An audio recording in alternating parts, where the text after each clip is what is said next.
नमस्कार, आप सभी का स्वागत है। देश भर में आप रामलीला देख रहे होंगे।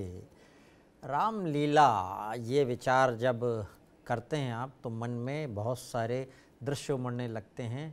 मंच, उस पर विभिन्न कलाकार अपना पात्र प्रस्तुत कर रहे हैं और नीचे बहुत भीड़ बैठी है।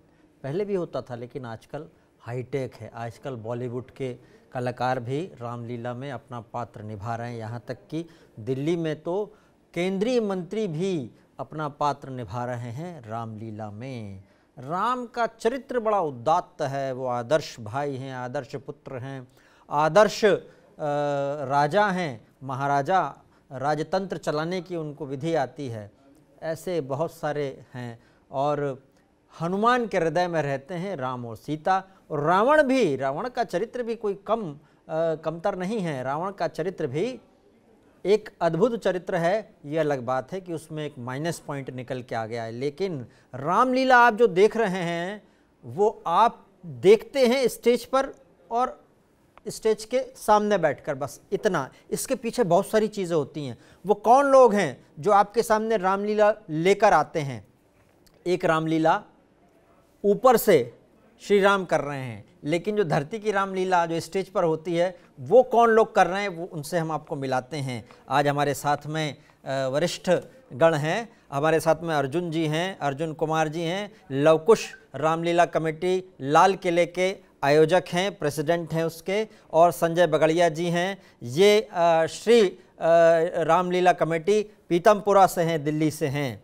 और इनसे बात करेंगे, हम पता करेंगे क्या चल रहा है इन दिनों रामलीला करने में, करवाने में, क्या कितनी माथापच्ची लगती है। हमारे साथ दोनों जन जुड़ चुके हैं। आप दोनों का स्वागत है TV9 डिजिटल में।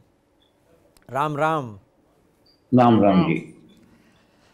अर्जुन जी, अर्जुन जी जी, रामलीला, एक रामलीला वो तो ऊपर वाला चला रहा है, प्रभु श्री राम चला रहे हैं। हम सब एक पात्र निभा रहे हैं अपना अलग अलग। आप धरती की रामलीला जो चलती है उसमें एक प्रमुख रामलीला में प्रेसिडेंट हैं। ये जो अनुभव है, जब आपका रामलीला शब्द दिमाग में आता है तो आपकी तैयारी कैसे होती है? क्या तैयारियां होती हैं? थोड़े कम शब्दों में बताइए, क्या क्या तैयारियां करते हैं आप रामलीला के लिए? देखिए, रामलीला के अंदर अनेक किस्म की तैयारियां होती हैं। सबसे ज्यादा जरूरी है सबसे पहले स्थान का उपलब्ध।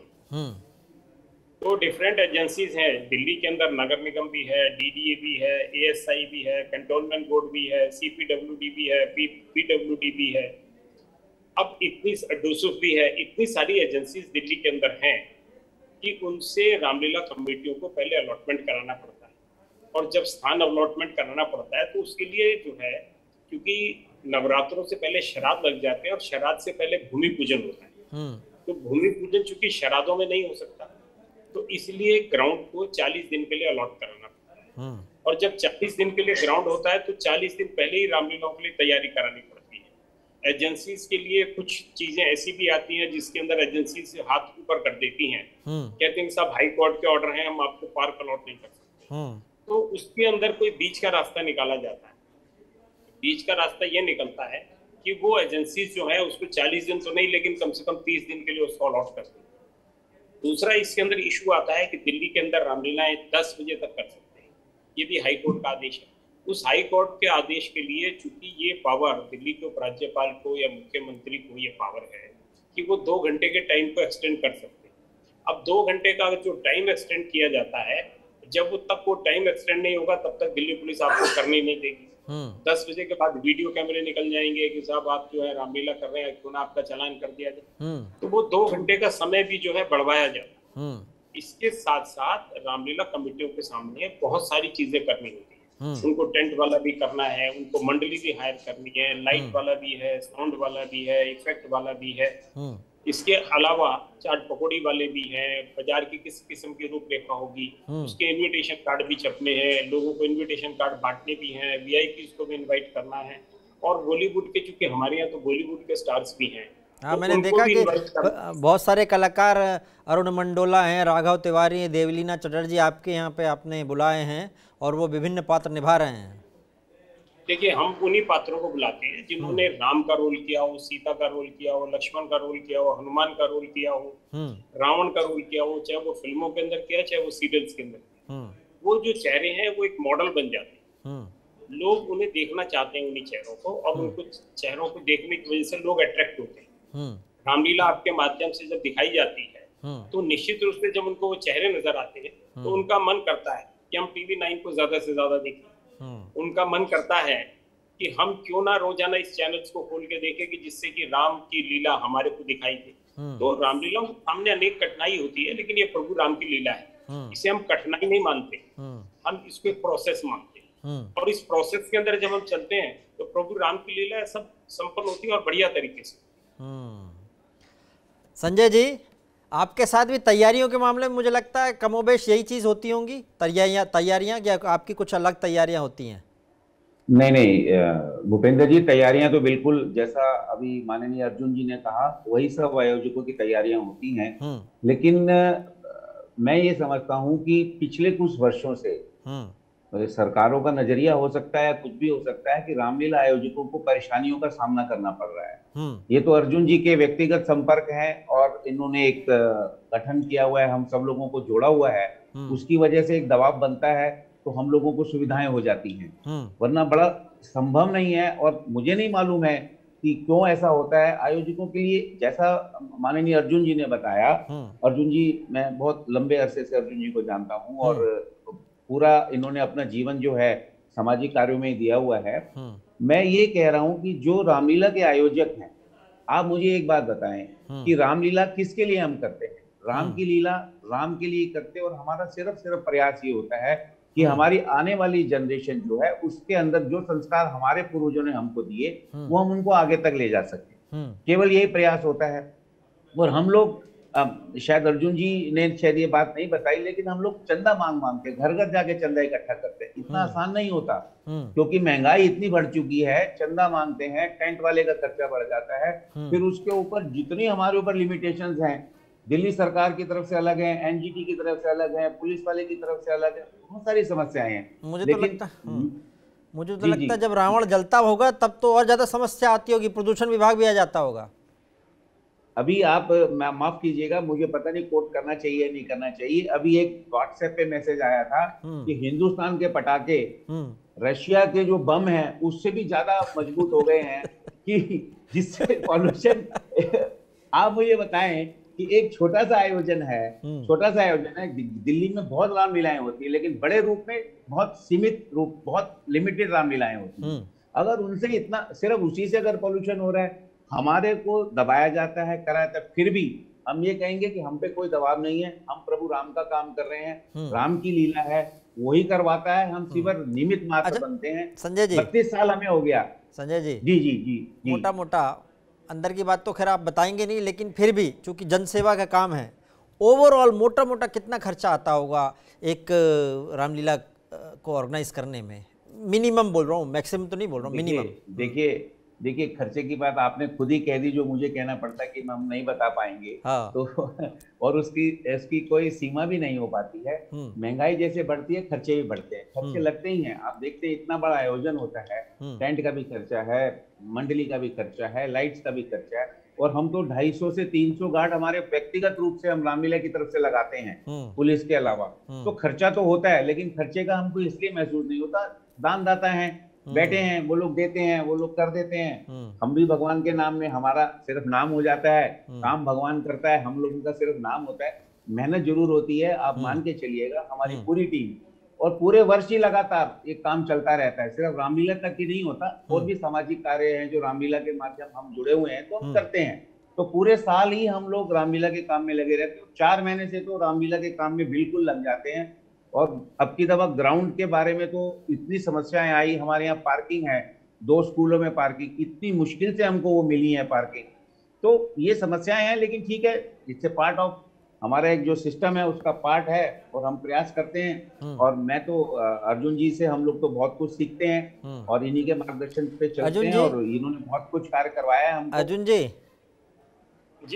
नई पीढ़ी जो है ना वो व्हाट्सएप मोबाइल पे लगी हुई है, रामलीला की तरफ कैसे खिंच के आए? जी। अभी भीड़ कम है या फिर थोड़ा सा वो ये कोरोना ने लोगों को ये तो सोचने में मजबूर किया कि भगवान या कोई ऐसी शक्ति है ऊपर जो हमको नियंत्रित कर रही है, कोरोना ने ये हमको तो भीड़ बढ़ी है या कम हुई है अब?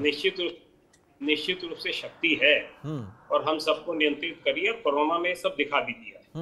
लेकिन हकीकत ये है, जहां तक भीड़ की बात है वहाँ सारी सर नजर आई।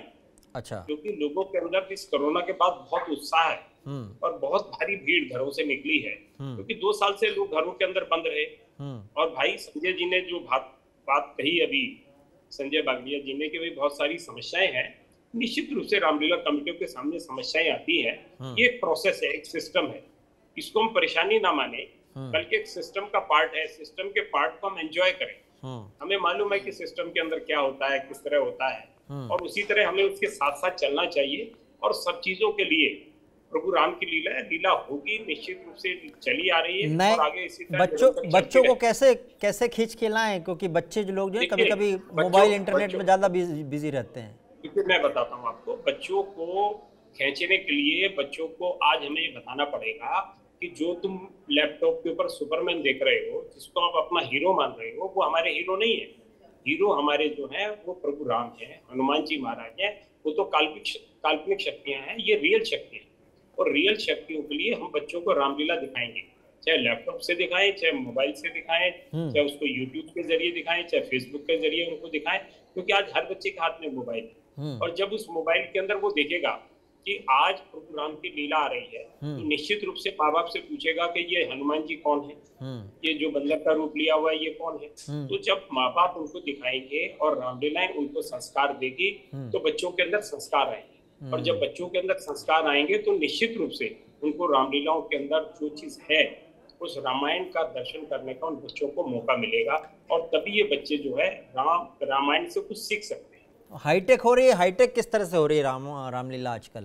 देखिए, रामलीला हाईटेक होती है। जैसे हमने अपने लीला स्थल के ऊपर 2 क्रेनें लगाई, वो क्रेनें लगभग 200 फुट ऊंची है। आपने कल शायद लीला के अंदर देखा होगा कि उस वक्त में जब क्रेन से दोनों पार्ट ऊपर होते हैं, तो जैसे जटायु युद्ध होता है, तो रावण और जटायु हवा के अंदर होते हैं 200, और हवा के अंदर ही तलवारों से उनसे युद्ध हो रहा होता होगा। आने वाले वक्त के अंदर राम रावण का युद्ध होगा, वो भी हवा के अंदर हो रहा होगा। तो जब चीजें हवा के अंदर है, अशोक वाटिका के अंदर माँ सीता जी बैठी हुई, और जिस वक्त माँ सीता बैठी है, 9 राक्षसी उन्हें हवा के अंदर डरा। तो जब हवा के अंदर उनको डराएंगी, तो उस वक्त के अंदर से जो है हनुमान जी महाराज जैसे नजर घुमाएंगे तो 9 के 9 हवा के अंदर से अदृश्य हो जाएंगे, आकाश में दिखाई नहीं देंगे। तो इन चीजों को हम हाईटेक करते हैं, इससे कि लोगों को एक अट्रैक्शन बढ़े। जब लोगों को अट्रैक्शन बढ़ेगा तो निश्चित रूप से उसको देखेंगे। हाईटेक होने से बच्चे लोग थोड़े आकर्षित तो हो ही सकते हैं, बिल्कुल भी सही बोल रहे हैं। नौजवान पीढ़ी भी होती है। मैं आपको कल का जिक्र करता हूँ। कल मेरे पास ऐसी सैकड़ों फैमिलीज आई जो कहते हैं कि साहब हम 20-20 साल से रामलीला में ही नहीं आए, हमने देखी ही नहीं रामलीला, और अब हमने रामलीला देखी तो रामलीला अद्भुत है। तो उनको ये मन करा कि साहब अगले साल के लिए हमारी सीट रिजर्व कर दीजिए, हमें टिकट भेज दीजिए। अच्छा, तो आपके पास पास वाला सिस्टम, पास वाले तो फोन इतने आते होंगे आपको, पास खूब फ्री है वैसे तो? नहीं, पास के नहीं आते। अच्छा। लोग कहते हैं कि साहब कितने रुपए की टिकट है। अच्छा। वो कहते हैं साहब हमारी टिकट रिजर्व कर दीजिए। तो अब जब टिकट की बात करते हैं, हम कहते हैं साहब निःशुल्क है, तो कहते हैं साहब ऑनलाइन दे दीजिए।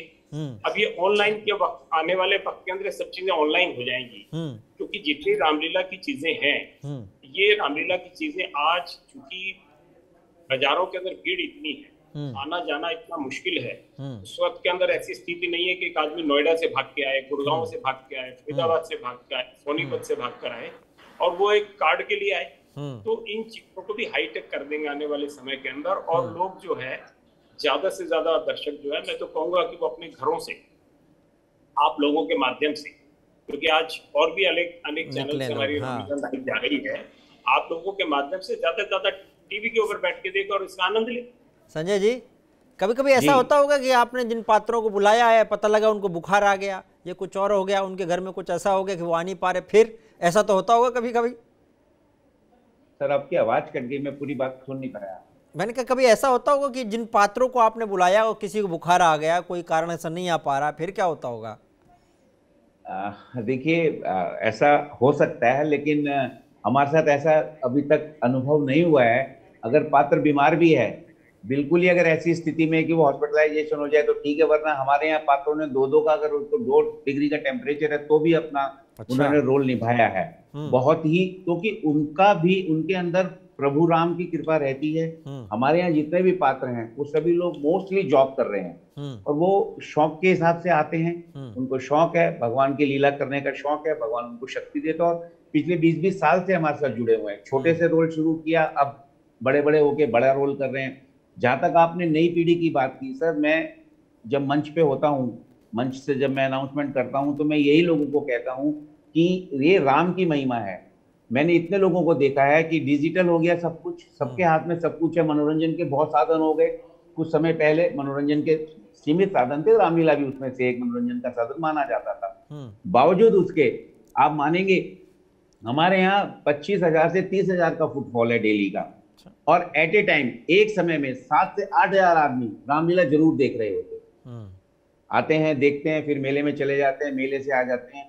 आप कभी भी किसी को भी आप भेजिएगा अपने रिपोर्टर को, आप देखिएगा एट ए टाइम 7 से 8,000, और हर वर्ग के लोग, हर आयु वर्ग के, हर आर्थिक रूप से, मैंने तो ये भी देखा कि लोग होते हैं। जो पात्र निभा रहे हैं उसमें भी हर वर्ग के हैं, मतलब उसमें सभी धर्मों के लोग या मजहब के लोग भी पात्र निभा रहे हैं, ये भी देखा मैंने उसमें।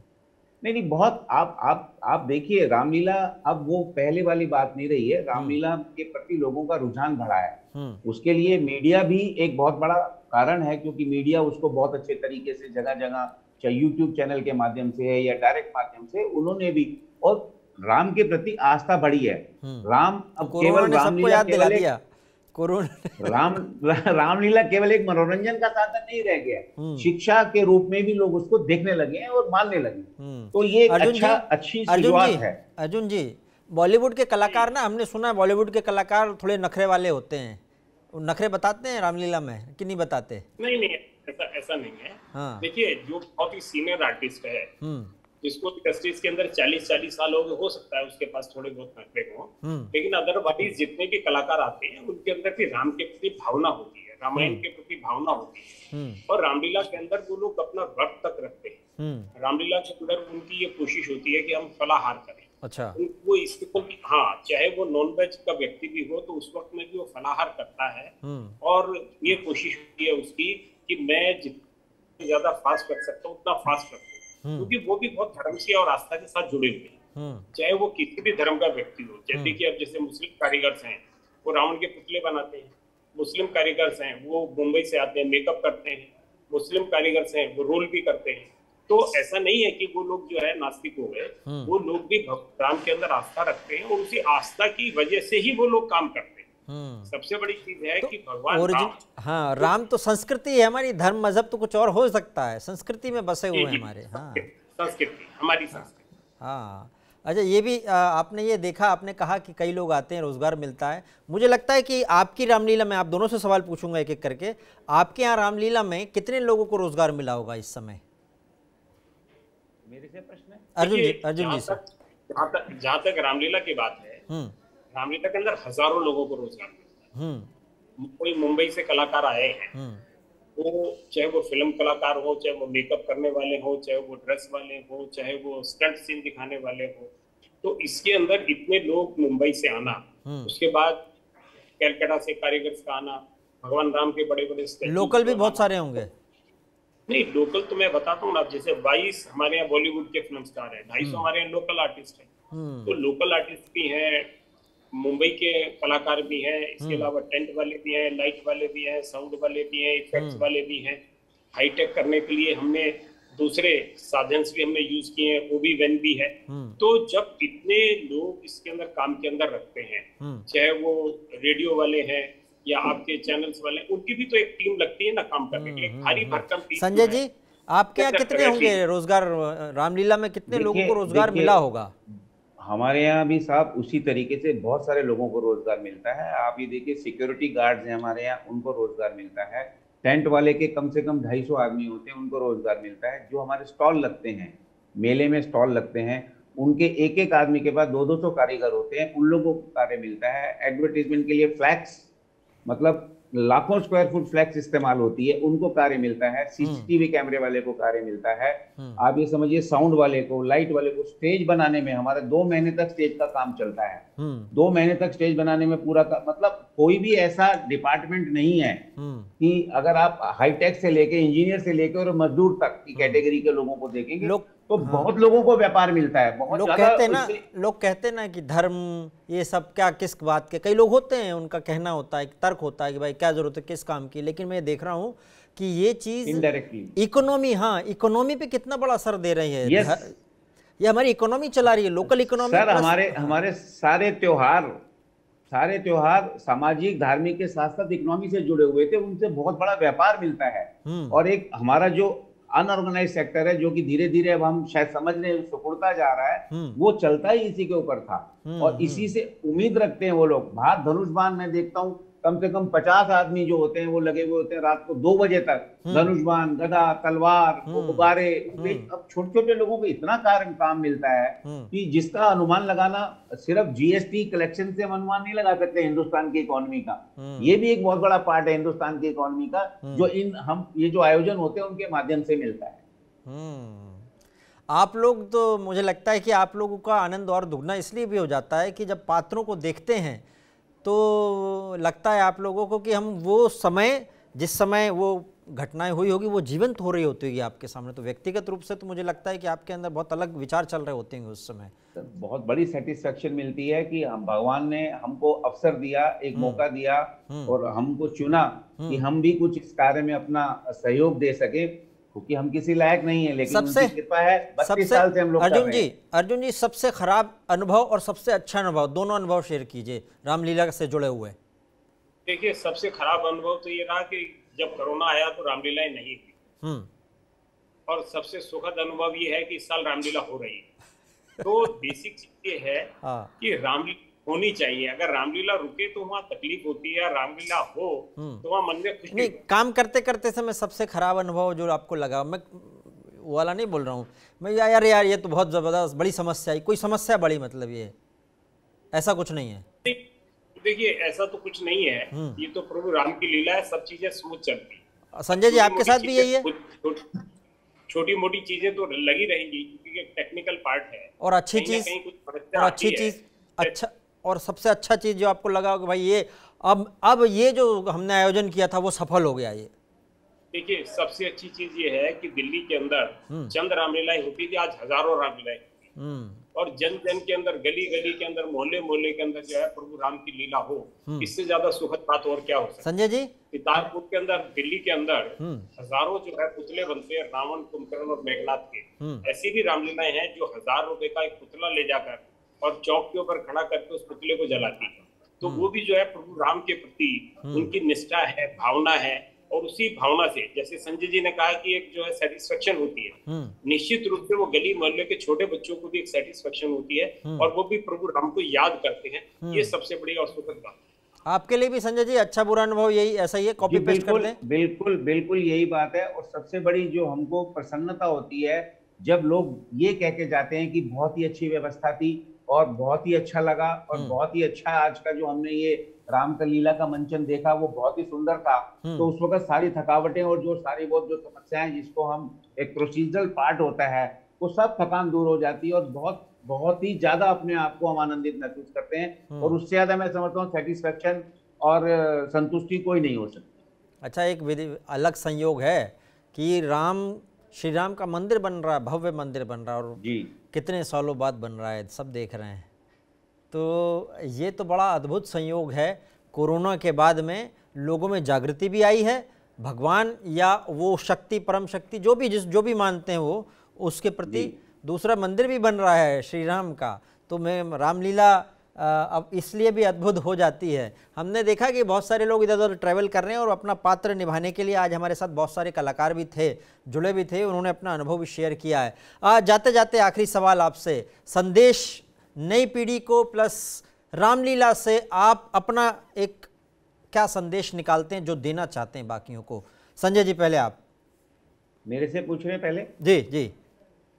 भूपेंद्र जी देखिए, मेरा तो एक ही संदेश है कि राम प्रभु हैं, राम हमारे जन जन में बसे हुए हैं, लेकिन राम ने एक नर के रूप में सारे कार्य किए। उनका एकमात्र उद्देश्य यही था हम लोगों को देने का कि अगर नर के रूप में रहकर ईमानदारी से और बहुत एक आप जिसको कहते हैं कि संतुष्ट भाव से कार्य करें, ईमानदारी से काम करें, तो कोई भी कार्य संभव है। आप मुझे बताइए, रावण जैसे महाबली को वानरों की सेना इकट्ठा करके हराना, ये कितना बड़ा संदेश है, कितना बड़ा संदेश है कि अगर आपके मन में सच्ची भावना है, आपके कार्य में अगर आप में नेतृत्व क्षमता है, यही मैं बार बार मैंने एक पुस्तक भी लिखी है, वो यही लिखी है कि राम को केवल ये मान के कि राम भगवान थे इसलिए सब कुछ कर सकते थे, ऐसा मत मानिए। वो कर सकते थे, लेकिन उन्होंने लीला के रूप में किया, इसको नर के रूप में किया। यही संदेश है राम का कि आप अपने कार्य के प्रति ईमानदारी रखिए, विश्वास रखिए, कार्य संपन्न होगा। यही संदेश हम लोगों में अगली पीढ़ी में देना चाहते हैं कि राम को भगवान के साथ साथ उन्होंने जो मर्यादा रखी है उसका लाभ आप लोग पालन करें। हमारा यही संदेश, प्रयास यही। अर्जुन जी कोई देखिए, जो संजय जी ने कहा, मैं इनकी बात से इत्तेफाक रखता हूँ। देखिए, रामायण के अंदर एक पात्र है भरत जी। भरत जी ने 14 वर्ष तक प्रभु राम की सिंहासन के ऊपर वो राजा बनकर नहीं बैठे। उन्होंने उस सिंहासन के ऊपर प्रभु राम की खड़ाउन रखकर पूजा अर्चना की। वो कितना बड़ा त्याग है। अगर आज हम उस रामायण दर्शन से थोड़ा सा भी त्याग सीख लें, तो निश्चित रूप से हमारे परिवारों के अंदर प्रेम होगा, समाज के अंदर प्रेम होगा, देश के अंदर प्रेम होगा, भाईचारा होगा, मोहब्बत होगी, सबके चेहरों पर खुशी होगी। यही सबसे बड़ी बात जो है हमें रामायण से सीखने को मिलती है।